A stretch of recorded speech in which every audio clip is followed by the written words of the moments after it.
Then for the rest of it, I'm glad that it's only 5 hands. This is going to be at a very top, like a 20,000, 30,000 feet level, but we'll dig deeper, in future series if there is sufficient interest. Because machine learning is basically a boring topic, and people who work on it know it's a lot of linear algebra and probability theory and all that. And if I really start going into this, we'll all be asleep in 5 minutes time. Just to prevent that from happening, I got a couple of videos. And some of these are like amazing ones. And one I'm particularly like. I'll show it to you, and then you'll realize what it is. So before I jump in and start talking about, okay, this is a provocative, topic headline. Can machines really learn? So what do you think is the answer? Yes. Yes. Yes. Super. Okay. All right. Yes, yes, and all are correct answers. Somebody says no, that's also a correct answer. So the machines can learn, but they learn very differently than the way humans learn, right? And you will, as we progress through the slides and the videos and all that, you'll get a slightly better understanding of what I'm trying to say. Machines can learn things that human beings cannot learn. That's what does that mean? Let me see here. If you have 100 rows of data, you can just view it in a spreadsheet.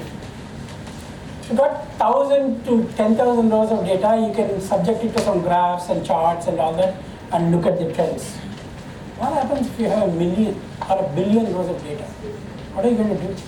Can you take it and then turn it into some format in which you can easily consume it? It's not easy. So here is where we want somebody to come and do this work on behalf of us, and who is better to do that than the machine, right?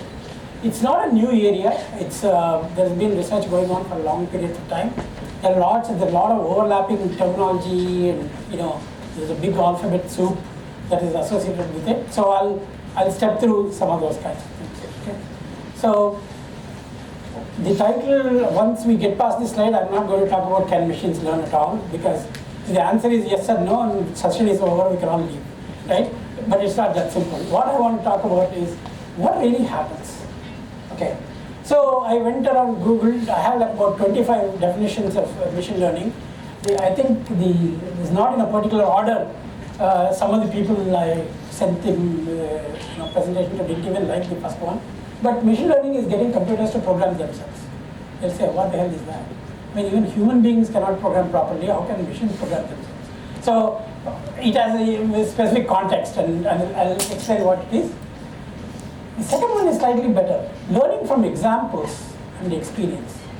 So examples is give you a lot of examples to the machine, and it can derive some patterns from it, and it learns. And then as you give more and more examples, the experience gets better, and the machines learn better. So in any machine learning project, for the people who are working in it, you will already know, the initial results will be very pathetic. So which is also the problem that a lot of people have, is that accuracy rates are very, very low, because you need large amounts of data to do it. And this video that I'm going to show you will bring that fact to the front. Machine learning gives computers the ability to learn without being explicitly programmed. This is exactly what we want. There are a class of problems human beings can solve. As long as we can make it like a stepwise, like step 1, step 2, step 3, or set of rules, all those kinds of things we can do very easily, because we can comprehend what it is. When we are thrown billions of rows of data, we just look at it and say, I have no idea how to program it. I know this is the input, I want this is the output, but I have absolutely no idea how to go from input to output. And that is where machines help. Okay, so my standard joke, sorry if you are in my previous session, I'm repeating it. All the good slides in this presentation are stolen. All the bad ones were made by me. You can figure out which ones very quickly there. This is a list of really nice resources. In fact, one of my friends was joking, there's a curated list of data science and machine learning resources, and that itself is really, really large. You want the lights off? Is that better? Okay. All right. So I'll, any of you who are interested, you can send me an email. I'll send you these slides. It's also, I think, on Google Drive, and I can share the slides in there.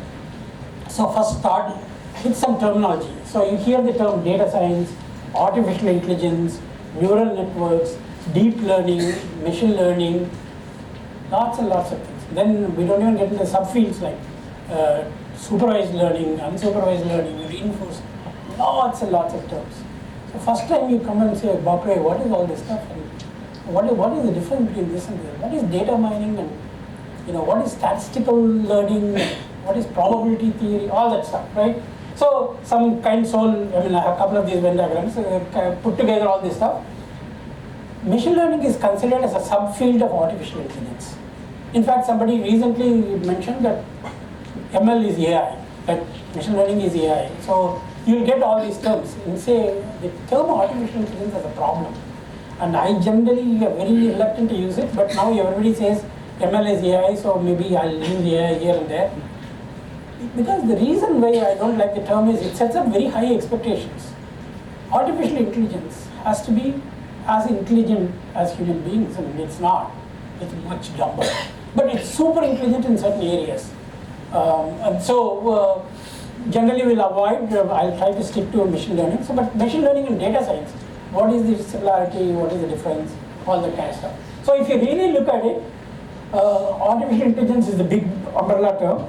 Machine learning is a subfield of artificial intelligence. Deep learning is a subfield of machine learning. And deep learning, you might have heard about TensorFlow, Google, AlphaGo, all the DeepMind and all these kinds of things. And I'll talk, it's based on neural networks, which again is a controversial topic, has been around for about a few decades, right? And data science is using all these machine learning algorithms and also working with data, bringing in clean data so that machines can work with them. So there's the data engineering aspects of it. So the best way to find out is if you go and look for jobs in data science and you look at all the terms, you'll find several different things. We'll use the term modeling quite a bit again and again. So you create, machine learning creates a model that can be used, and I'll explain what it is. This is another one. So there's a term we forgot called big data. So big data itself is another huge black hole. It is defined by what is called 3 V's initially. It's called velocity, veracity, and volume. So when we think of big data, because the term says big, we always think of large amount of data. But big data need not necessarily be large amount of data. Then of course somebody kept on digging deeper and deeper and deeper, and then we love acronyms and we love all these inventions and stuff like that. Now it's got 7 V's and I don't even remember most of them. Okay, but think about velocity. Velocity is the speed with which data comes. You need to handle it. So real-time stuff that is happening.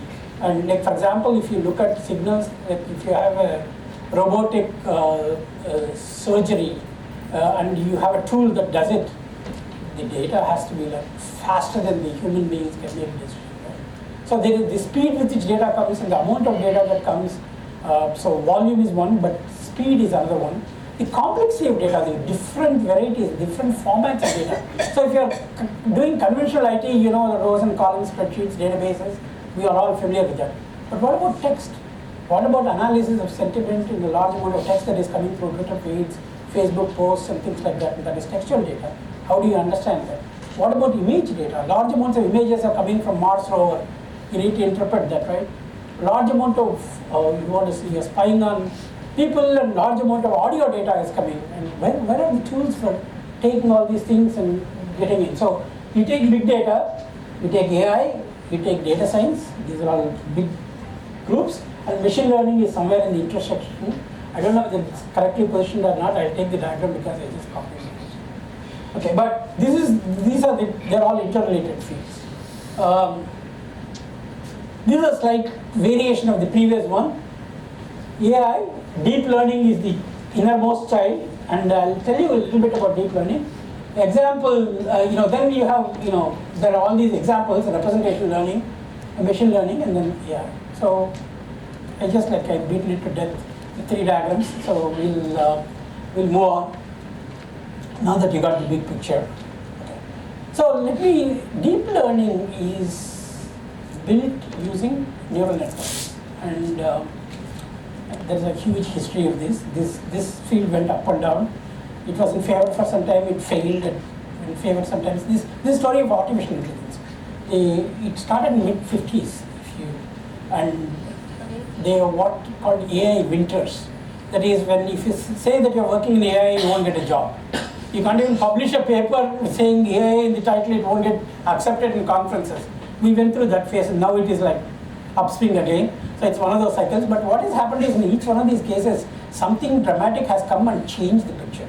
And the big factor that is changing the picture is the huge amount of data that we have, so that we can actually make data-based decisions. And that is what is saving almost all these technologies. Okay, so let us start with one video. Can we switch? Okay, I can.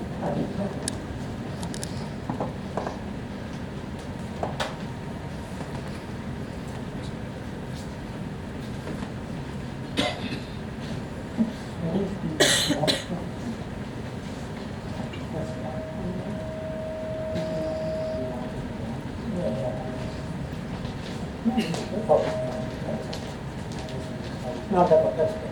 Hi, and welcome to the Machine Learning People Brief and Death. What we're going to talk about today is what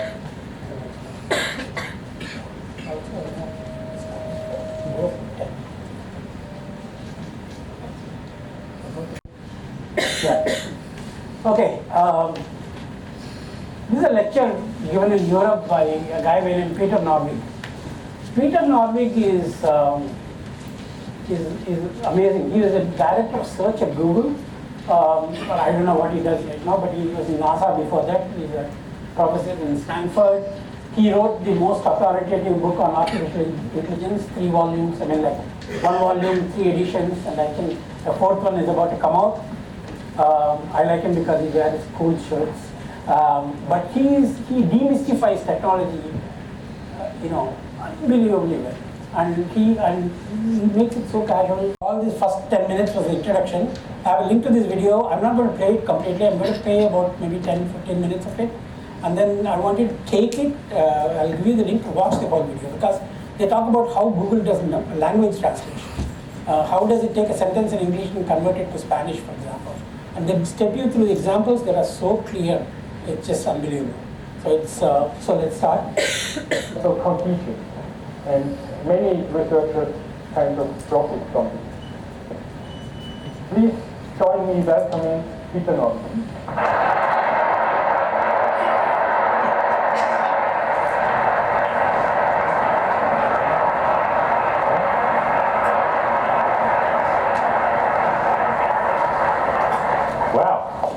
Thank you, Stefan, and everyone at the university for inviting me. Thanks all of you for showing up and struggling through, sitting in the aisles or standing on the sides or whatever, and I hope we can all have some fun.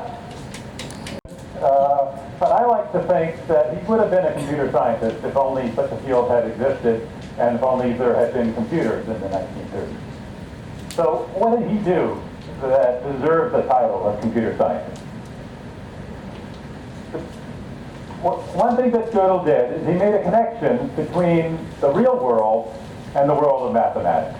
So say in the real world, you notice Anna is taller than Berta. You can write that in mathematics. And then another day, you notice Berta's taller than Carla, and you can write that in mathematics. And if you're only observing the world, you'd kind of be stuck. What else could you do just by looking at the world? But if you have mathematics, then you could put those two facts together. You could do a valid logical inference, and you could come up with a new fact. And then the amazing thing that Gödel really laid out is you can take that fact and now you can project it down into the real world, and you can say Anna is taller than Carla without ever having observed that in the real world.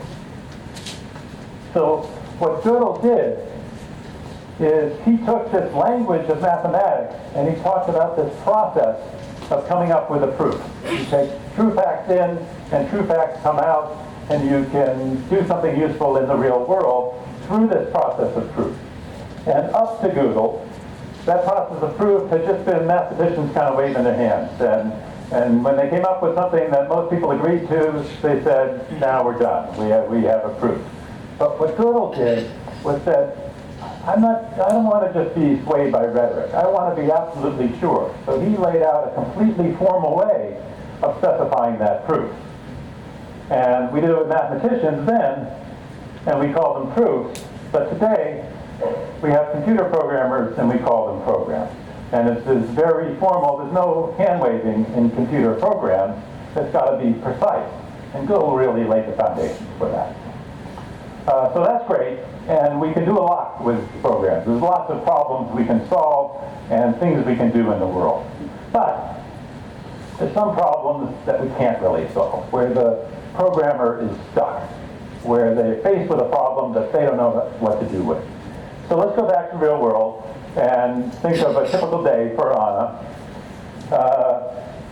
She speaks into her phone, says some words, and the phone recognizes her speech and does the right thing. And say she tells the phone, I want to listen to some music, and it starts playing songs, and it learns her preferences, and it plays the kind of music she wants. Let's say she goes into a supermarket, and the stock that's on the shelf, some computer system has learned what everybody in that neighborhood wants to buy, and they stock the right stuff. She pays with a credit card, and the credit card company has figured out, is this transaction a valid? Is it fraudulent? Should I accept it or deny it? She posts a picture to a social networking site, and the faces of her friends are all recognized and tagged. And maybe she wants to plan a trip, and she asks for the most efficient route, and a website directs her exactly there. So she does all these things without thinking about it, but every single one of them has this property that the programmer wouldn't necessarily know how to do it.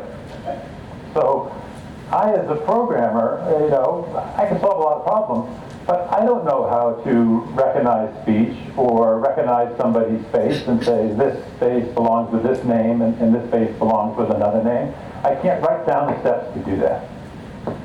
And so I'm stuck. I couldn't solve that problem. So what do we do when the programmer can't come up with a solution? The answer is computer can come up with a solution. If we as programmers can't do it, we can tell the computer to do it. And so what we do is we have, instead of having the programmers like lots of little programs, we have one big program that we call machine learning, artificial intelligence, got different names, and there isn't necessarily just one of them, but there's variations of them. And then we feed it some examples, and then the output of that program, rather than doing something, is it produces a new program. So it learns to write that program that we as programmers aren't smart enough to do. And in the rest of this lecture, I'm going to show you some examples of what we can do with that. So, for example, making sense of word sentences. What do I mean by that? Here's some example sentences. There's the word bank, and there's two sentences of the word bank. There's the one having to do with money and the one having to do with the river. And one aspect of understanding language is you should probably know the difference between those two. We'd like to understand everything about those sentences, but I'm going to break it down and just solve that one little subpart of understanding language. And how are we going to do it? Well, we're going to feed some data into a program, and it's going to learn to write the program that will do that recognition. Because I don't know how to do it as a programmer. I don't know how to write the rules to do that. But I can gather up these examples. I can go search the web, find a million sentences that have the word bank in it, and throw that in. And then I can go to my dictionary and say, here's two definitions, and I can throw that in.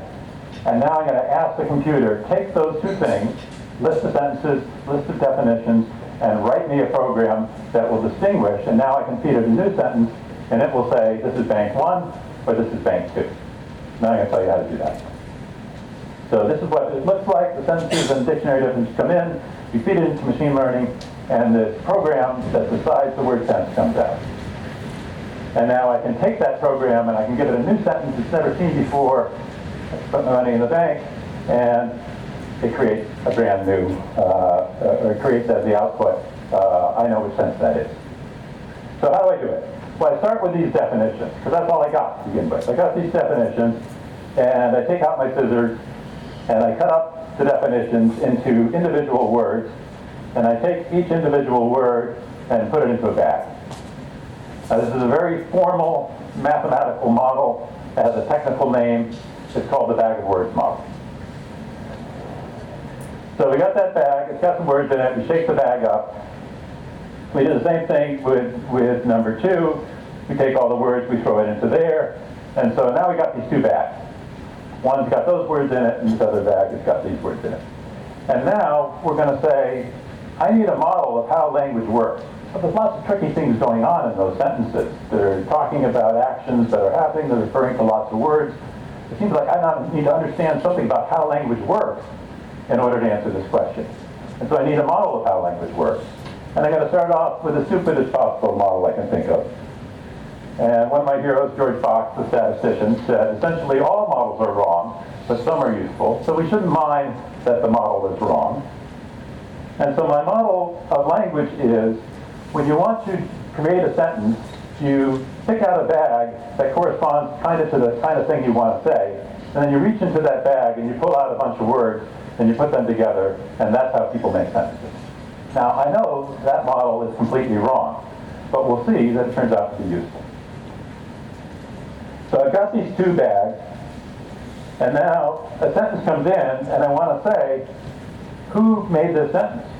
Was this sentence most likely generated by pulling words out of bag 1, or by pulling words out of bag 2? And we see, well, there's only one overlap. There's one word in there that comes from bag 2. So probably it's more likely that this sentence came from bag 2. So I can label it as that, and I would get this one right. But more importantly than getting this one right, I can now update my model and make it better. So I can take all the words from this sentence and throw them into bag 2. So bag 2 is now bigger. I keep on doing that, and the bags get bigger and bigger, and they've got bigger counts for the number of words they've seen. They've got a larger vocabulary corresponding to each word. So each bag is becoming a better model of making sentences about bank 2 or making sentences about bank 1. And basically, that's all there is to it. Everything I need to know, I learned from Sesame Street. We call them the count. You call them drops all, right? Right. So here he is making a determination that this is sentence number 1 for this word. Okay.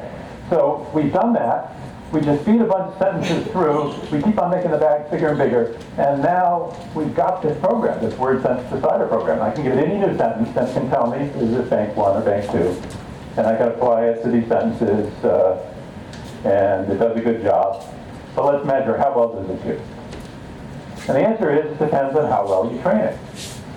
So if you give it 1 million words of training data, I go out on the web, I find 1 million words of sentences that have the word bank in it. And remember I said there was one yellow box called machine learning. Actually, I lied. And there's different schools of machine learning that prefer different techniques. And they publish papers that argue about whose technique is better. And one of the papers described 4 different techniques, and they got these funny names. They're all different methods of machine learning. We don't need to go into the detail. And said, which one performs better? So when you give them 1 million words of sentences involving the word bank or whatever other word you want to decide about, this is the performance. The best one, the blue one here, does 85%, and the others are 80-something%. And so you might be tempted to say, yeah, well, the guys who are voting for blue, they're winning. But don't stop the discussion yet. Instead, we can go out and find 10 million words of training data, train it, and try again. And now everybody's doing better. In fact, everybody's doing better than any of the ones with 1 million. So all these people that we're arguing about, is my technique better than your technique, and who has a tricky new idea? Having a tricky idea isn't as good as just going out and gathering more data. And you can keep doing that. You get 100 million words, it's better still. And now 3 out of the 4 were better than the best before. And when you get out to 1 billion words of training data, seems like it's starting to asymptote out. We're not going to get too much more improvement. But now we're up to 97% correct. And we didn't know anything to start with. We had a terrible model of English. We didn't know anything about the syntax of English. We didn't know anything about the meanings of any of the words. We just had these two bags, and now we can solve this problem at 97%.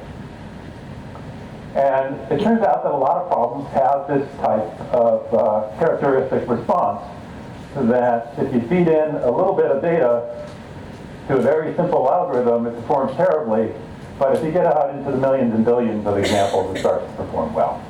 And you could say that Google makes its living by trying to find problems that have this kind of shape, and then trying to find the billions of examples that go with it, and then doing very well. Okay, so deciding between Riverbank and Moneybank, maybe that's not so impressive. Let's try to do something hard. Let's try to translate between languages. So translate between German and English or whatever. This is such a fabulous, know about language translation and everything else, much better than I can ever explain. But I want to take back control, so I'm stopping it here. But you got a taste, right? So you start with something with so for a long time I used to think that to understand language, you need to be able to parse it, you need to understand the subject, predicate, object, you need to look at, if there's multiple sentences, you need to take the pronouns and map them to the proper nouns, and there's like a whole bunch of things. There is a toolkit in Python called NLTK, which is Natural Language Toolkit, which helps you do this. And the way, if you think about language for a minute, let's say, take a simple sentence in English like Rama killed Ravana, right? Subject, predicate, object. In Tamil, it is Raman Ravanane Konnan, right? Which is very different. In Telugu also there will be a similar one, right? The mapping is different, so you need to find the mappings. So original language translations used to create a semantic structure from one language and map the semantic structure to the other language. And they've been reasonably successful, but not very successful. Then they come up with this model where they throw a billion words at it. And the way Google Translator is probably one of the better ones. There are some that are, I think Microsoft has got a good model too. The way they work is very simple. You know how Google did it? He would describe in the rest of the video, but I'll shorten it for you, is what they did was for every book that existed in language X, let's say English, they found the translation of that book in Chinese, for example. Then they fed the machine all this data, just like this, like hundreds of thousands of books and hundreds of thousands of the equivalent books in the other language. Then they started looking at the patterns, basically the co-occurrence patterns. Like when you use a certain word, you see you will co-occur along with other words, for example. So you start, it's a very interesting exercise. And then they came up with what could not be solved before is being solved better and better and better. Like you see, it said there, every time you get a new sentence and you mark it as bank 1 or bank 2, then you take all the new words in that sentence and add it to this bag of words, right? So you start off with some basic stuff, maybe like 10, 12 sentences. Then you increase the number of sentences, you keep on increasing it. This is a simple binary classification if you really look at it. So they could go here or go there and then keep on doing it again and again and again and again. And that's how Google does it, right? And I had a session on chatbots last month, and this is one of the things we want to recognize. We want to recognize when somebody types saying that, hey, I want to book a flight to Bangalore, I want to recognize the intent that I want to travel. And it's a flight, so I want to fly. And destination, Bangalore. And I assume the source is Chennai because I'm typing it in Chennai, right? So this intent, and all the attributes of the intent you need to do, and machine learning or artificial intelligence is one of the ways in which you can do it. Okay, next.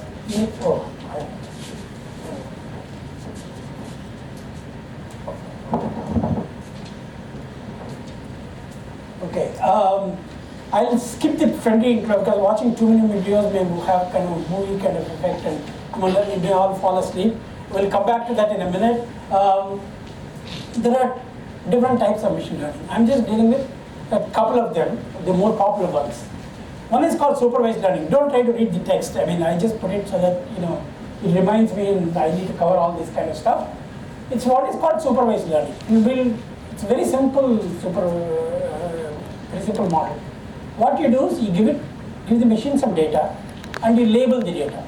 And the most popular example in supervised learning is what is called spam detection. So you get an email, you say it's spam. You get an email, it's not spam. And initially, if you remember correctly, Google is probably the most successful spam detection because compared to Hotmail, Google was doing much better at spam. So I switched from Hotmail to or Yahoo to Google. Gmail, because you know what they were doing originally? They will ask you to mark an email as spam. That is, they were gathering data from you. They give away Gmail free to everybody. They take these emails and then you mark it as spam, you are labeling it. So, or if you don't mark it as spam, it's not spam. And they get this data from millions of users. So they have all this information. Then they'll find out what are the common patterns in spam email. For example, if you go to WordPress, they find comment spam, and they have a simple rule that if any email contains more than 3 links, this probably comment spam kind of stuff. So these rules are automatically found from the data itself. So in this case, what happens is label is spam or not spam. The data is actually the email from which it is coming, some IP address, because if you go to the detailed email header, you will see all these kinds of things. The subject line, if it contains bank and Nigeria and offer and fantastic and all, we know this things, right? So subject line, and then actually the text in the thing also, because the spammers get smarter. When they say that the subject line is being detected, they change the subject line completely differently, and then so you need to shift to something else. So they go deeper and deeper.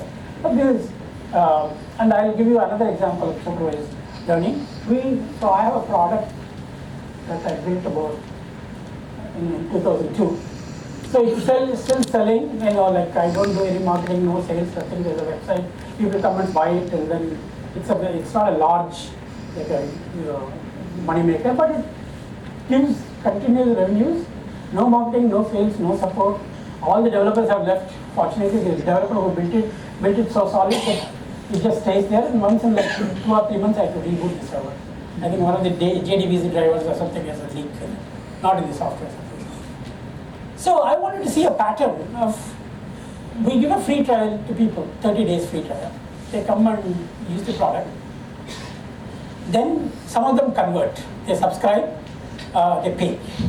And my oldest customer is the customer who used the product in beta, continues to still use it.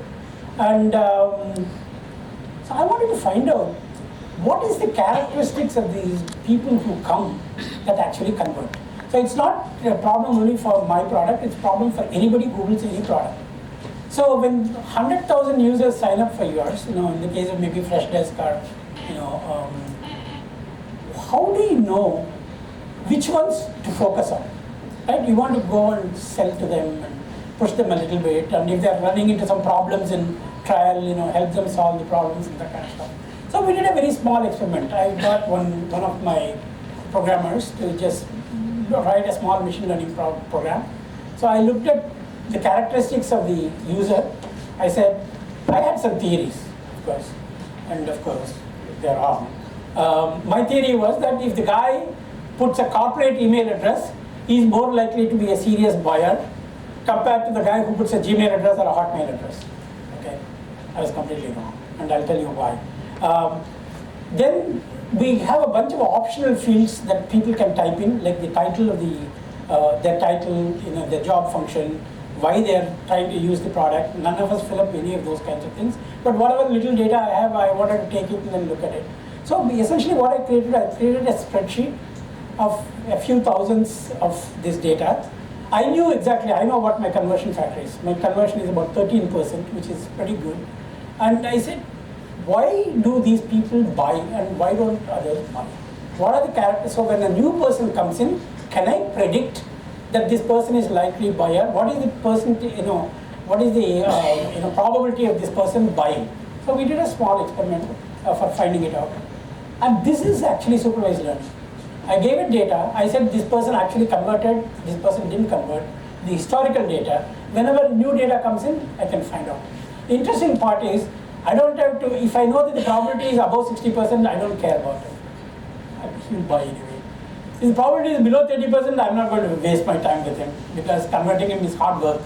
So the other middle 40% are the guys that I want to focus on to push them up and see whether I can succeed. And this is actually a tool for sales and marketing, and what we are using is machine learning.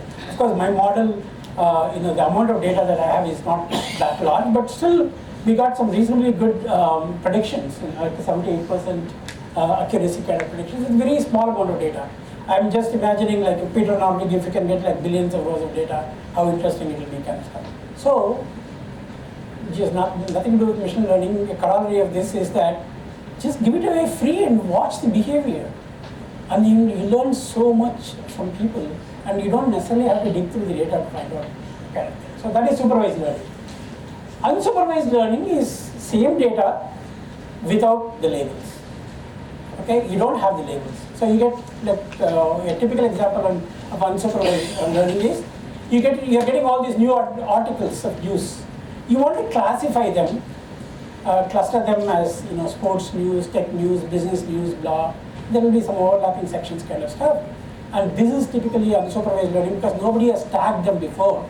And probably you could use something like this bag of words model and you could convert it. Or you can start with some initial, there is another one which is like a mixture of, so you have some tags, that is some labels, and a lot of data does not have labels, and then you can use that kind of stuff. So that is unsupervised learning, and then we'll talk about some of the applications. Semi-supervised learning is the mixture of the model. Partly I have few labels, and I don't have a lot. So let us look at machine learning applications. Okay, so spam detection, we already talked about it, and that is the example every book will give you because it's the easiest to understand. Credit card fraud detection. Actually, PayPal uses machine learning for credit card. In fact, they talk about the challenges they face in real time stopping the transaction. And they have like, very small amount of time from the time you put in the credit card data and a bunch of source, where are you putting it from, which machine, where is it coming from, what is the amount, what is the purchase, all that kind of stuff. I happened to talk to a data scientist at PayPal once, and like there are a lot of interesting types of frauds that happen. And they have to stop this fraud in real time with the data that they have. And lots of times the users are entirely new. If somebody steals your credit card, that person is not likely to have a past behavior, but you have the past behavior of the credit card, for example. So this is, so there are applications that have been happening for a long time, but they're getting better and better. Credit risk assessment. This is banks use a lot, saying that, hey, if I give you an X amount, are you likely to repay properly or not, and based on a variety of factors. Initially, it's a set of rules saying what is your income level, what is your past credit history, and all that sort of stuff. But you can get refined more and more over a period of time. Digit recognition. I mean, postal services have been using it for ages. Handwritten digits, find out which one it is. It's also one of the first exercises in deep learning that you can see. Speech understanding is one of the most difficult things to do. Speech understanding had two issues. One is converting speech to text, and then inferring what those words mean. And that is where I think large volume of data is very useful. I think recently Mozilla Foundation has made large corpora of voice available for people to go and experiment so that you can write your own algorithms. Speech recognition has been kind of like OCR for a while, has been dancing around in some low percentage conversion rates for a long time. And all of a sudden in the last 5 years, now they have jumped to like 98% or 99%. Beidou, which is a Chinese corporation, has supposed to be one of the highest. I was trying out a whole bunch of things in Samsung, S8, new phone. Speech recognition is damn good. And the one Alexa there from Amazon is amazing at recognizing speech. I haven't seen it so far falter on literally anything, with all our accents and stuff like that. It's really, really good because they've been gathering huge. I mean, I think they sold 9 million units last year, and then every day they get lots and lots of information. You will find one nice, interesting pattern. In almost all these systems that recognize speech, you will find that they are all cloud-based services. All the data actually goes to the cloud, so that one central system can take this large amount of data and make sense of it there. Okay, there is object detection, which you might have seen that all these photos, Facebook recognizes the faces of your friends. It doesn't do a good job with me. It always confuses me from my brother. It always comes and tells me that I should tag my brother in my photograph. We don't even look that close, but anyway. But object recognition, like automatic captioning system. If you see that, you'll be amazed. You put a picture and it will come and tell you, this is an airport with several planes and some people in the foreground. There's green grass, it's 2 ducks like floating around in the pond nearby, lots of trees here. This automatic captioning is being done by programs, actually by machines. So that's very important, right? Like when you look at Google, when Google Streets project was going on, what Google did was they had a van with a bunch of cameras in the van, and they would drive through the streets till I think somewhere in Europe they were stopped and said, don't do it anymore. So they would go there and they'll take pictures of the buildings, and they'll rip apart all little pieces, and they'll tell you, this is an apartment complex, and they'll say the 3rd floor there's a business, because there is a little board in there kind of thing. So that level. So they'll take the object, decompose the objects, they break it down, then recognize which objects, and then do this. Now I think there is AR, which is a topic that we should talk about at some point in time, called augmented reality. You look at things, and I can show the short temple of Mahabalipuram, it can come back and give me all the details. So recognizing background, objects, that is big thing. This is very important for self-driving cars. Self-driving cars have to do it at tons of more complex problems, right? And there are courses on the software that runs on self-driving cars, and it's really, really fascinating. What is its biggest challenge? Its biggest challenge is finding out whether something on the road is a trash bag, or some solid object. They still haven't gotten to that kind of stuff, but there's a whole bunch of self-driving cars, and I just happened to, a friend of mine had a Tesla, and we were driving on Autobahn, and he said, we are driving 550 kilometers that day to give a talk in Berlin from Frankfurt. And I said, why do you want to drive? I said, let's just take a train or fly, you can read a book. He said, no, with Tesla there is no tension. He wanted to show off this thing, and I said, what do you mean no tension? Driving is driving, and in 220 to 240 kilometers speed, it will make you go crazy. He said, you know what, I can do hands off. He said, I'm going to show it to you. I said, please don't. And he said, he took your hands off. And it was following the road, curves, the cars. Then finally he grabbed the wheel, and when we slowed down, I said, why did you grab it? He said, it can automatically do this. He said, no, there's a problem. There is one car in front. So if there is an object in front, it latches onto the object. And that car was cutting into the next lane between 2 trucks. And this one was almost like slightly going in the direction. Then it saw a huge truck there, and then stopped and came back in here. So it still has some refinement to be done to the software kind of stuff. But this is actually happening. This is happening in cars. Of course, it will be a nice challenge to bring one of those cars and put in Chennai traffic. Because some of the objects that jump in front of you can't even detect them. You didn't even know. Yeah. We have one question from Facebook. So one of Mr. Pradeep says, how far are we from having driverless cars in India, according to you? Yeah, I'm not going to take a guess on that. So, but they change behavior, right? They're not actually running around anywhere, even in the US. They tried an experiment, I think Uber tried an experiment in San Francisco, limited, they got a permission to do an experiment. Even in Google driverless cars, there is a driver. Okay, he's not a driver, he's sitting there reading a novel or something like that. But the law requires that it will freak out people if a car is going around with nobody inside, right? It will cause a lot of accidents, not by the car, but the people who look at the car. So that is not going to happen, but I think there are lots of interesting side effects of this. Is that it can reduce fatigue. If you have a driverless car that can take care of simple things like speed, they are at a very advanced stage of object detection and automatic braking. So it's a whole bunch of technologies interlinked together for doing it. And just looking at this, they're all machine learning. So previously the joke was that car is a big piece of metal, a huge engine carrying a big piece of metal.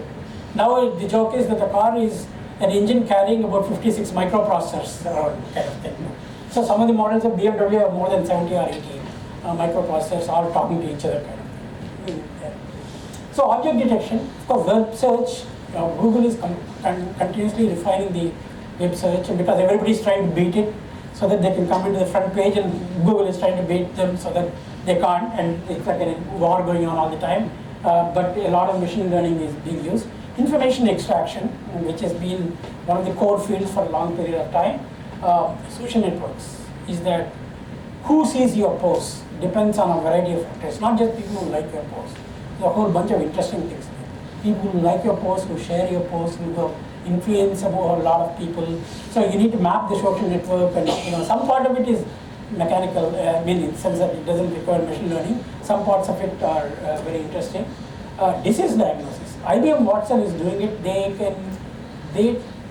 They're now claiming about 250 different types of diseases they can recognize. I mean, they don't let IBM Watson let loose on some patient, I'd be scared to death. But what they do is they make suggestions to doctors, and doctors look at these things and then they say, okay, fine, these are the suggestions. And I think the MRI scans, the radiology, these are all the areas where machine learning is playing an active role. These are just a very small set of sample applications. This is from Wikipedia. I'm not going to read this. I'm not going to step through this. You can do it. You can go and find out. It's like literally, in every area. There are some surprising applications of machine learning, and then I'll play the other video for you. See, you can't read it, so let me do this here. To recognize the user of a mobile device, okay, so you look at a mobile device, right?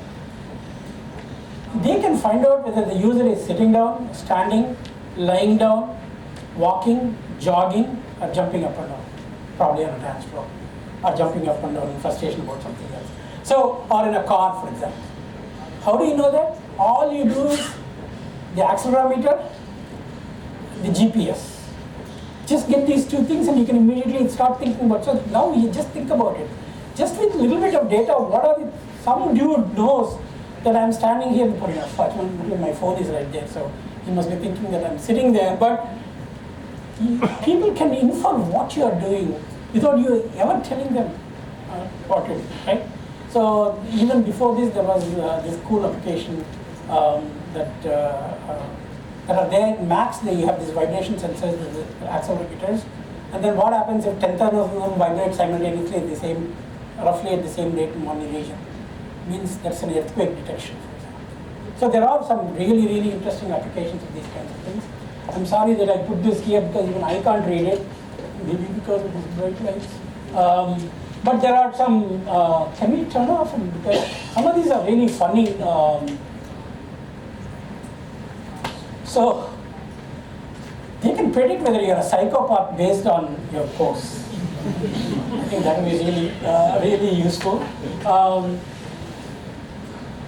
The auction sale pays of some heavy equipment, that's a very specialized application. Determine a car bought at, okay, this is a real. Did you buy a car at an auction? Is it a lemon? That can be detected by using machine learning technologies. So I'll give you the slides so you can take a look at it, and some of them are really, really funny. And some of them are completely off the charts in terms of the types of applications. Okay, so how much time do we have? Half an hour? Good. So I'm going to pause and take some questions, but let me do 2 slides and then we'll pause, take questions, and then I can go back to the other. So whenever there is a technology that's being hyped a lot, right? Everybody says machine learning, everybody says AI, everybody says chatbots and all that stuff. How do you know it is hype or it is real? So the best way to find out, according to me, is that find out who is hiring these dudes, right? So go and do some job searches. And normally I look at the trends of large companies, and because they are the early adopters, but they're doing a lot of research, then, and they're hiring a lot of people in this space, then it's a good one kind of thing. But the next level, if a lot of people are hiring, then that may be a good trend too. So what I did was, I went to Google Trends. And Google Trends is not really a job trend. Basically, people are typing machine learning because they're trying to locate information about machine learning so that they can learn. That means it's an early phase. And Google Trends has been like the last 4 or 5 years, since 2012, like 5 years. And you can see some dips and ups and that kind of stuff. You can see. So this is one indicator. The other indicator is, to me, this is more interesting, is there's a site called Indeed.com. There are a couple of others, Stack Overflow, Glassdoor, and all these kinds of things. And you look at the jobs, demand for jobs. This is a very rough one. I didn't even add terms like associated terms like data science. To truly get the picture, you need to add all the adjacencies to machine learning applications, applied machine learning, data science and AI and all that, and you'll get a much better graph. But I just too lazy, just typed machine learning and got this graph a couple of days ago, and you can see this consistently going up. So that means there is a demand. Again, off topic. How do you know that, okay, there is all this demand? How do you know that demand is not being supplied?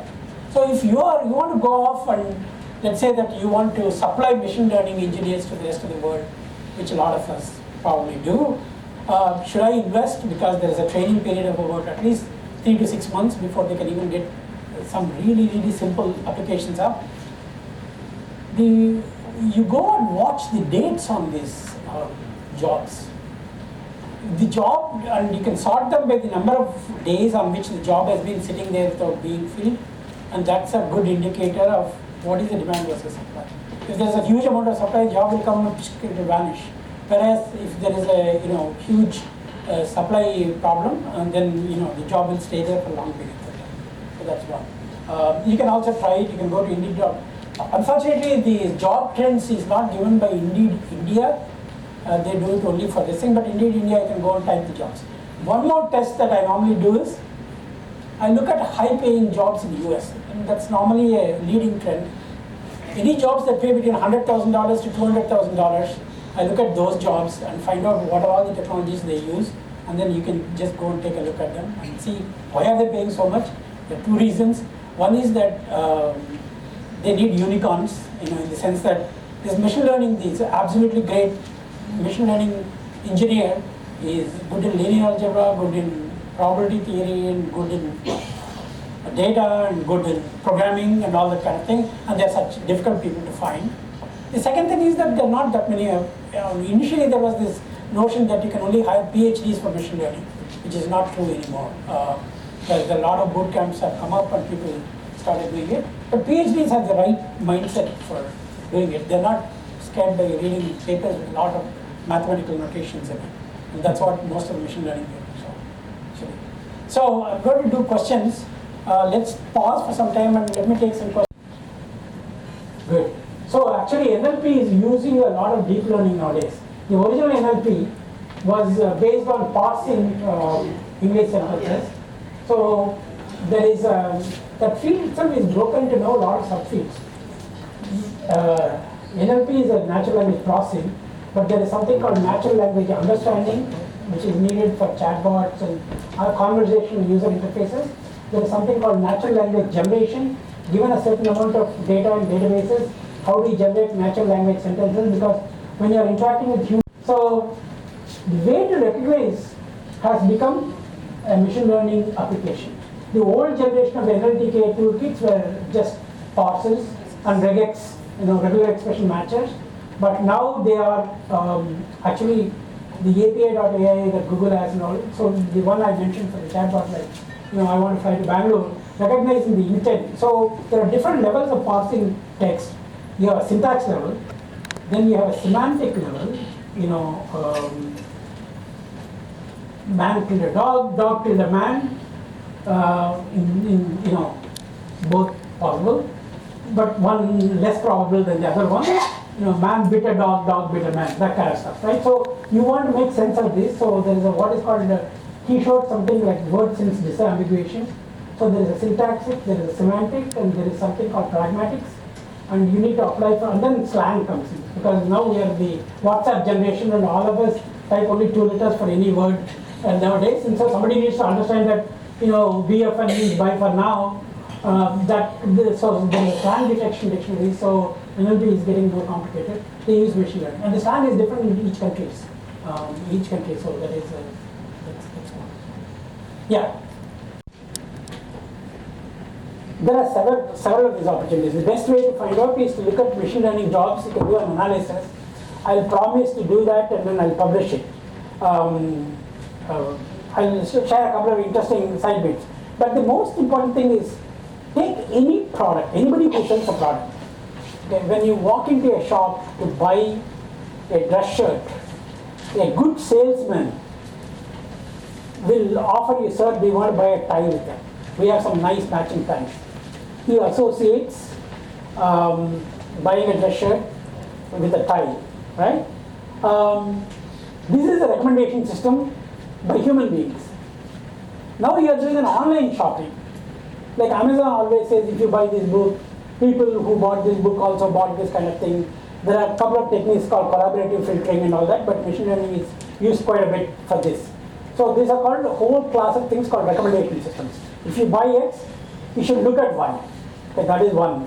Second thing is what is called prediction systems. So I work with a company that recruits people. It's called Future Focus Infotech, and I run a small product group inside the company.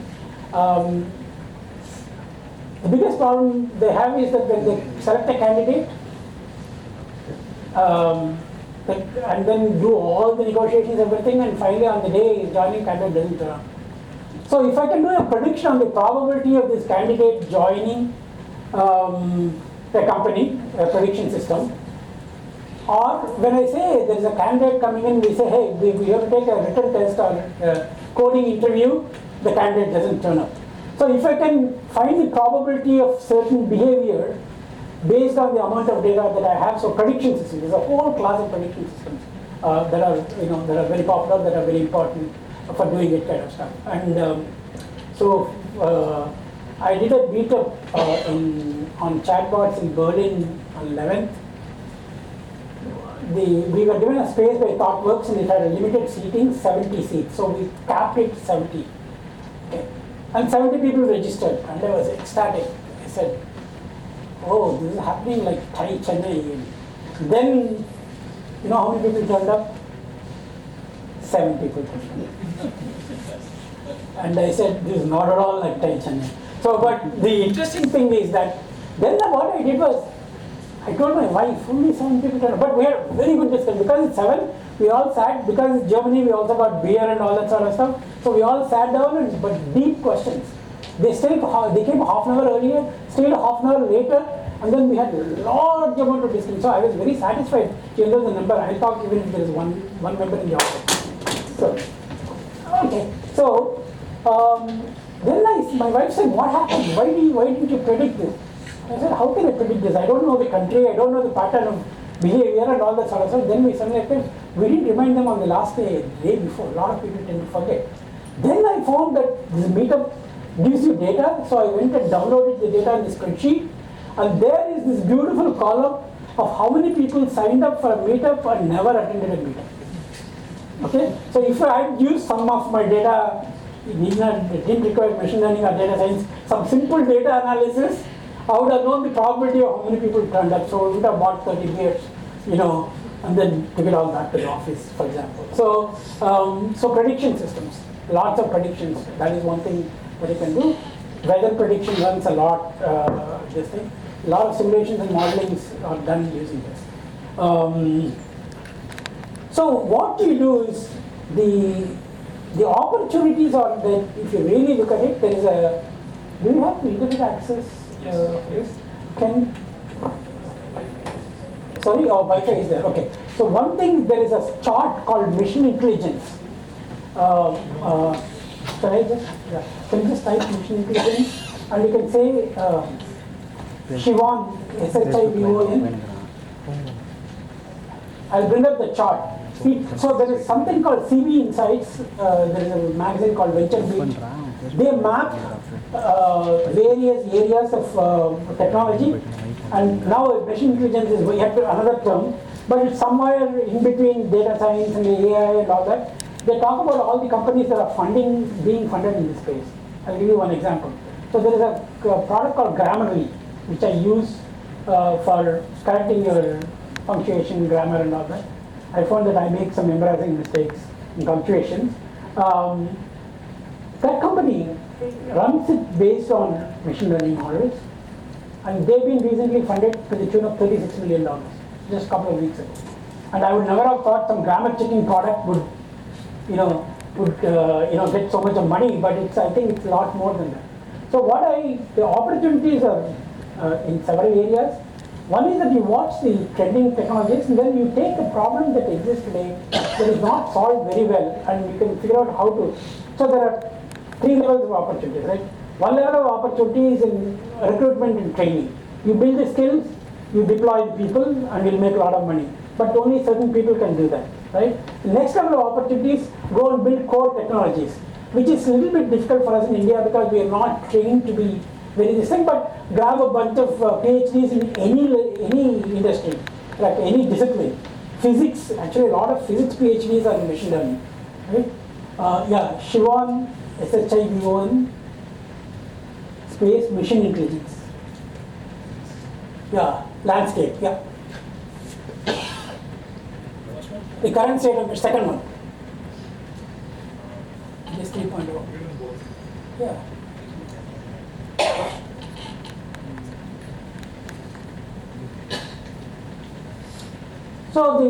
So that is deep into technology. That is the kind of jobs that will get you $200,000 in US, and we can't find. At the moment you produce a person will be taken up kind of thing. And a lot of companies are acqui-hired for this. In fact, the companies that are bought, like 3-4 people companies, they are doing some deep research, and each one is paid a couple of $1 million. Right? In Silicon Valley, the salaries range could be from $650,000 to $3 or $4 million for a single person. Right? This is the salary range because of the technology there. Then there is this class of things that are applications of machine learning, which is the broader. If you take a pyramid, there will be the larger jobs, and if you can take there, you don't have to be a machine learning expert. You can use any of the existing machine learning libraries. There is one called scikit-learn in Python, and there are a bunch of them in Mahout and Apache and a whole bunch of them. And there should be a diagram. I think it's too slow. Okay, so let it come. Okay. So these are the different ones, and then you can talk to me and send me an email, and I'll tell you a couple of other kinds of things. So how do you get these jobs? Is that because we are trying to do that in the group, but then we switched to chatbot, so we kind of like put it on hold. Is that you build a few sample applications in the area that you want to be known, and then give it away free little much. And then you say, oh, that doesn't look like a great model, but what will happen is people want expertise, and nobody, even if you give it away free, people cannot take it and do anything with it. They'll start coming back to you, and the same model that Pentaho and a whole bunch of other software companies use. You can do that. So whenever this magic appears, okay. So this lady, this is version 3. Every year in the past couple of years, she's been doing a bunch of technology stack, all the technologies that are associated with it. These are also, go take a look at these companies. This is freely available. You can just go and type machine intelligence, Evangelis, and you make it. Now I think O'Reilly publishes this information. And if you are really interested, I'll send you a couple of pointers. There is something called AI in various industries. These are all studies that they give it out free.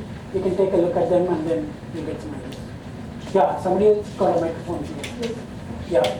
Good evening, sir. We were discussing about credit card fraud detection. Has it been completely implemented with PayPal? And my other question is, would that be possible to implement the same for internet banking? Yeah, I think that's a service that is provided. PayPal is, they also do a lot of different other payment processing, right? They themselves are literally a payment processing kind of system. I heard a talk by a person who said, they talked about the challenges in building machine learning systems in PayPal. Almost all systems start as hybrid systems. initially they do this thing and they tag the suspects, and then some human being looks at it and then does it, and then they go and improve the rules and keep on. I don't know whether the current system is completely machine learning or the rule-based or something like that, because lots of times rule-based systems look like to the outside. But this can be implemented for anybody, right? Because you, for example, I have a pattern of depositing checks, withdrawing money. I have a pattern of spending, right? And that pattern over a few months, somebody can look at it. And suddenly I go into a gold jewelry shop and start buying left and right gold, then they definitely know it's not me, right? So you can look at, or they have these patterns like several purchases made of several random products in several different locations kind of stuff. And so this is basically anomaly detection. You are detecting anomalies. This is not what the person usually does, and that is one way for you to find out. In retail shops like malls and all, we prefer to use credit cards. So would that be possible to apply the same detection? You won't be able to do it. No, the credit card company has Yes, to do it. is that possible for them? It is. I mean, a lot of them do, because you know what? If you claim fraud, they have to refund you the money. That is the difference between debit cards and credit cards. You don't use debit cards, you have no protection. In credit cards, there is a protection, right? They are supposed to, you notice it, you inform them, they're supposed to. That's why they spend so much money on fraud detection, because any money that they don't have to pay, and then they start tracking the fingerprints of these, thieves. They're all actually in bunches. They're like professional credit card thieves, right? And there are certain interesting patterns there. In the market, black market, there are a million credit cards available for sale and all that. And these are like poorly used. Has it been implemented? It is. Many of them have implemented. Visa has it, for example. Citibank. A lot of these they do.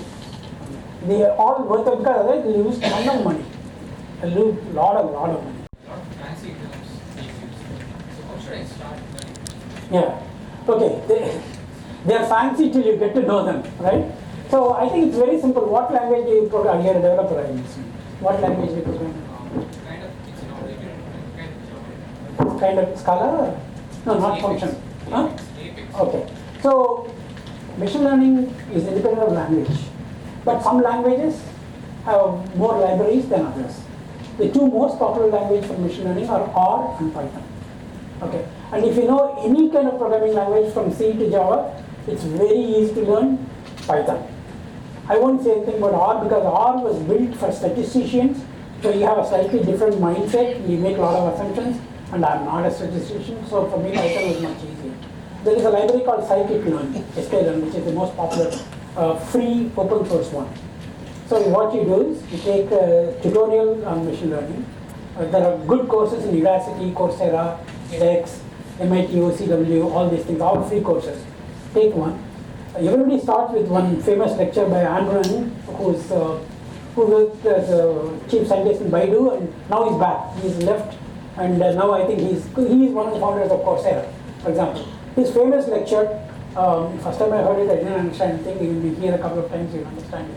There are lots of free books. So one of the, I tweet them constantly. But recently, I think about a week ago, I tweeted all the resources available for data science. Free books, free libraries, free videos, all those kinds of things, and you can take a look. But there is too much of information, so don't let that paralyze you. Start with something very simple.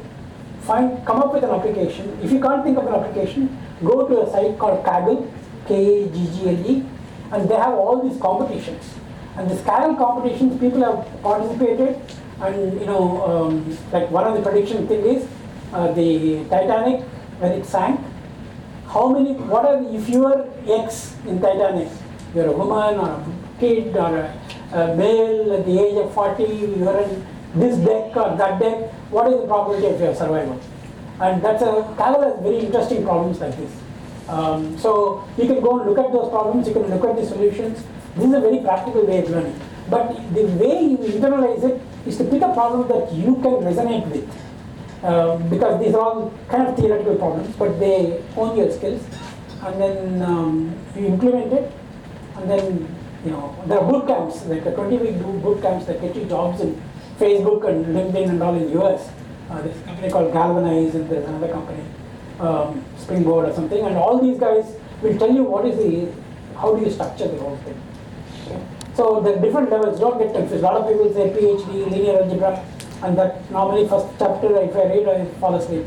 So, but there are other ways of getting started. Started with a simple applied ML, application of ML, and then you can do that.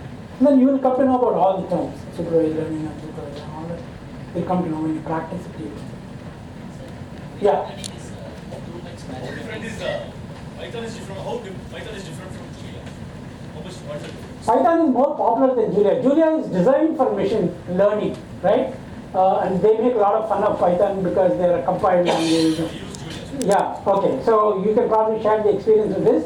But if you are looking for skills like jobs, there's a lot more requests for Python. You know, the reason is, I don't know about Julia, so I'm not going to talk about it. But one of the interesting things about Python is, started as a scripting language.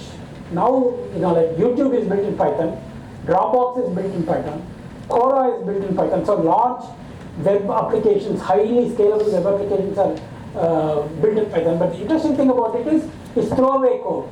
You can very quickly build an application, very quickly throw it, use it, and then you can throw it away or you can improve it and all that. So the cost of experimentation is very low. I don't know about if Julia is like that, then maybe Julia is one. But but you'll find a lot more Python programmers. But you're willing to start from scratch and you will learn on your own, then Just understand the advancement of data science. Because the large industries they can understand that they implemented they having their own data science team, like Flipkart, everything. But how about the scale? actually, surprisingly, if you look at this list, a lot of them are small companies. And what is happening is this: there are three trends that are making this happen. One is large amount of publicly available data. Number one. Number two is large amount of data that comes from your own website. Okay.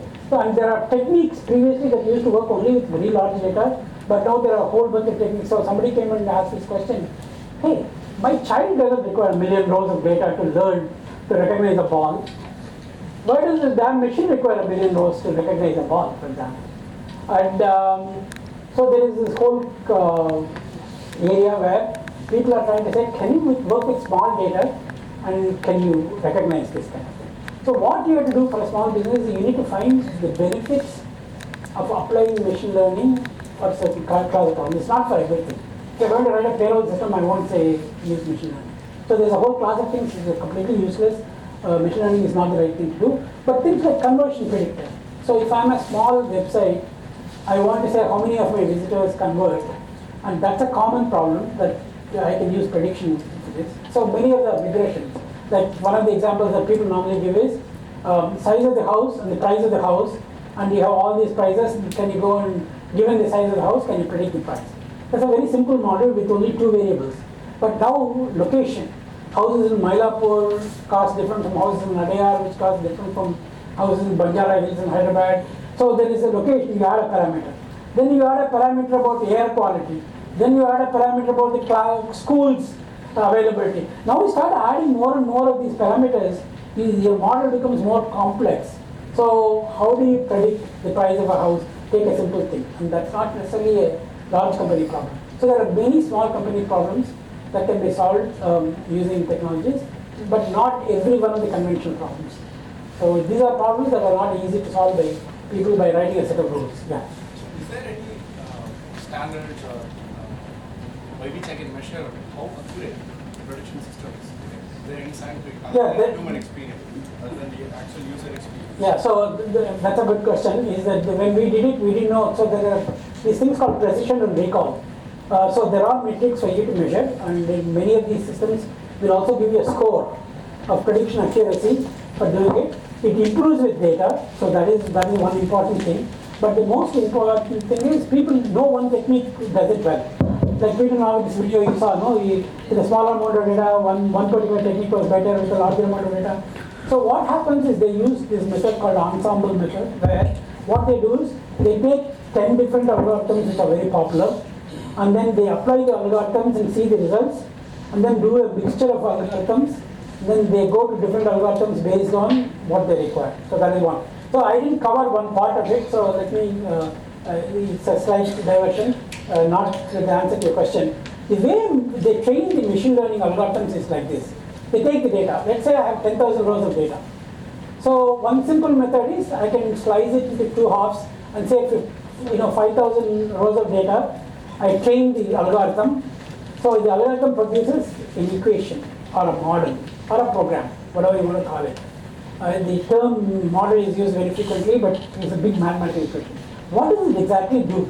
What it does is it keeps on abstracting to higher levels so that the dependencies on those variables is removed, kind of thing. It comes up with an abstract model. Now, how do you know this model is good? So you test it with the testing data. So normally the split is 70-30 or 50-50. But now there are smarter algorithms that say, okay, I have 10,000 rows of data. I'm going to do a slice. I'm going to use 90% for training, 10% for testing. And I'm going to keep on sliding. Like I'm going to do the first 90%, then 10%, then I'll do the second 90%, roll it down. And so they use these techniques. And so that's one of the reasons why I think machine learning is also designed to give hardware people a lot of money. I think the GPUs are used very heavily because they do a lot of floating point calculations. And at the core, the underlying technology is all matrix multiplication, reduction, comparison, and all that. Matrix algebra. I have two questions. Yeah, First is I can't hear. It does that work? So the first is about text summarization. Yes. So to my knowledge, the leading company for abstract text summarization is Google currently. Is there any other organization or individual who's come closer? Okay, I don't know the direct answer to that, but there are a bunch of open source projects on text summarization. And there's a bunch of papers. Text summarization is hard for 2-3 reasons. But look at some associated papers like what is called topic modeling. So there is an area called the LDA, it's called Latent Digital Association. It came from latent semantic analysis portion. So essentially what they do is all these buzzwords you take off. Basically what it does, it takes documents, okay, and then says, hey, from which document this information came. Given a bunch of documents, it can analyze the topics and it can say that typically this topic contains these words. So it can come up with this topic. So that is the starting point. Then there's a whole bunch of techniques. So the summarization part is difficult because what is the angle you're looking at? Let's say that I'm picking a story on abuse of social media, right? I can build 3-4 different summaries out of this, right? One summary could be how bad a certain social media company is, or how bad the behavior of males in the social media, or how bad is the spam in social media and fake news in social media. There are all these different angles. Right now, I've not seen anything that gives the context for the angle, and I think Google does it in a slightly different way. So if I have to write from scratch, I would use this technique. I'll go to a bunch of scientific papers and I'll look at the abstracts and the paper. Abstract is a text summarization of your paper. Learn from it using a model like this and build on top of it. Also, do you know any good resources for feature engineering? Okay, so with deep learning, feature engineering has gone off. I can send me an email and I'll send you something. Yeah. The machine learning is mathematics and algorithms. Correct. As an application developer, to start with, are there any frameworks or toolkits which simplify without going deep into algorithms? Yeah, that's what I was talking about. The scikit-learn, you don't have to know any mathematics. The underlying things are all completely abstracted. You just make a call. In fact, there is in my slide, there is 6 lines of Python code for classifying apples and oranges. If you guys want to see it, I can run that video. It's like maybe a 3-minute video kind of stuff. And it's like, it's an amazing thing because there is a series on machine learning. There are like 3-minute videos and 4-minute videos. They show it to you, and you don't have to know anything at that level. Okay, and the narration is very good, and I don't know how many of you know that one pilot with 40 years of experience has landed the plane in Hudson River in New York. Yeah. Okay, and in that, basically, there's a lot of investigation happens whether is it a human error. Okay, so when they actually did, okay, they make simulations. And simulation shows they would have reached the airport within the given timelines. Then the key thing, the pilot says, the human element was missing. Okay, then they said, okay, 30 seconds is a response time for you, which incident has never occurred. So when we talk about all this machine learning and AI, are we considering this human element? And a lot of English movies have come in this regard, and this is actually a real case. Okay, the ACRS data, whatever has been pulled, is proven wrong. His sense of timing has saved 155 lives. So, are we considering these human elements or emotions anywhere in the whole bunch? We are. Actually, in fact, many of the biggest problem with the machines is that they don't have the same level of context. But think about this. So most of the planes run on autopilots, right? But both takeoff and landing, humans watch it very, very carefully, right? So I think there is this hybrid systems. In fact, almost a lot of machine learning systems, there is this term called human in the loop. So they bring in human in the loop, but there is one problem, right? What is 35 into 27? So let me do this. This is like kind of interesting one. So I'm going to just shout out some numbers. I'm going to cheat you, and you are going to tell me how I'm cheating you. So 35 into 25 is 875. Okay? 82 into 78 is 6,396. Okay? I'm not doing mental math. I'm not actually multiplying it. I'm actually cheating you. Right? The reason why I can give you some more patterns, and I normally do this exercise to get the attention of students because they sit in the lecture hall and they don't want to listen. So something like this makes them all like sit up and take notice kind of stuff, right? There are abilities that we are losing because we have calculators to do that work right now. And my biggest worry is that as these kinds of tools progress, some of the intuitive stuff that something is wrong is going to be missing from us, right? That Hudson River thing is pretty interesting. I followed it because somebody was tweeting as they were walking out. They were asked to walk out, and one guy go to the right wing, one guy go to the left wing. So they didn't want it to tilt because the water was freezing. They would have all died. So they wanted to keep the balance floating, and some dude was actually, as we were walking out, was tweeting about it, and that is like an interesting story by itself. But humans, I think for a long time, this is what is going to happen. We're going to get more data from these to make better decisions. That's my hope. I don't believe in this bogus thing about machine learning taking over, or AI taking over humans and will all be useless and all that sort of stuff. Because our faculties can, improve too, right? As things are going on. But there is, almost all these technologies are being used. There is a concept of human in the loop. But what can you do with 1 million rows of data? Somebody can reduce it and bring you 5 points, then you can make a decision using that. So there is no automated way of landing aircraft in airports, right? There are still human beings there deciding which one should go to which runway and all that. I don't think humans can be able to do it. But that's my bias. So. Can you show the Apple Orange classifier? Apple Orange classifier.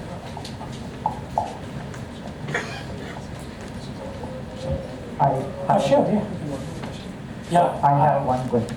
Sure. When it comes to application of machine learning, people are still, one of the recent examples is Labs being acquired by Google itself. So how do you see machine learning impacting all the users who are up into this internet era? India is right now at 400 million users out of the 1.3 billion population. So how can machine learning be used? And really off-topic question would be, you spoke about Tesla, and I believe I came across news where Tesla was not able to come out of white drink powder, so white salt powder. They told it was pretty much like, supernatural thing. So your thoughts on that? Yeah, there are always a lot of edge cases that can fool human beings also. So which error is so? Going back to your question, I don't think I really know how to answer that because they may not be direct uses of machine learning because, like you said, many of the current applications on internet shopping and all that sort of stuff. Our next topic next month is going to be Internet of Things. Think about smart cities. Think about automatic energy management. Think about automatic water leak detection and shutting off. Think about tons of common uses that these kind of algorithms can do that is invisible under the infrastructure. And my very rough guess answer is that those are the ones that are going to really help. And then they'll disappear. So when machine learning or any of these technologies get really good, does everybody talk about electricity as a technology today? We don't, right? Do we talk about roads as technology? We don't. They just disappear into the infrastructure. That's what will happen. You won't even know that you are dealing with AI and machine learning. They get really good. But we are a couple of decades away from that kind of usage. Yeah. We'll take the last question. Okay, last question. Yeah. You referred to AI platforms, right? There are various AI platforms in terms of open source as well as proprietary kind of, for example, API.ai or Core, Mind Builders kind of proprietary. How do you see it evolving? Because as you said, it's a black box in terms of latency issues. A lot of things could be there, right? So how do you see, which type of solution do you see evolving more? So we went through, that's a really good question. So we went through, when we were building a chatbot, we went through Microsoft Lewis, where we didn't know it was a black box approach. Then we went to API.ai, which was bought by Google, which is another black box approach. And then we recently found a company in Berlin called Rasa.ai, which completely open source the AI engine. So there is an effort in US. So there is this, there's a lot of interesting things happening. There's a bunch of people like Bill Gates, like Elon Musk. All of them think AI is going to be dangerous. It's going to take us to places where we can't easily come back, and it's going to destroy us. One theory.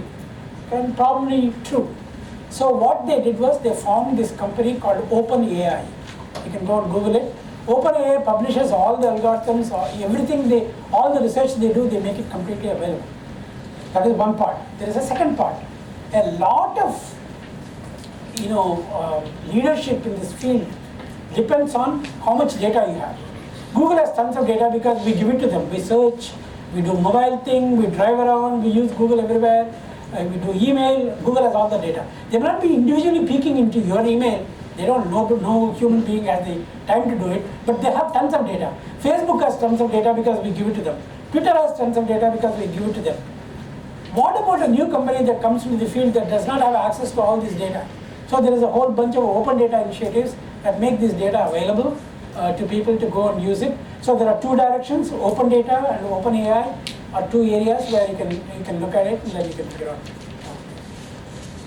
Okay, all right. So, how video time? No time. 3 minutes.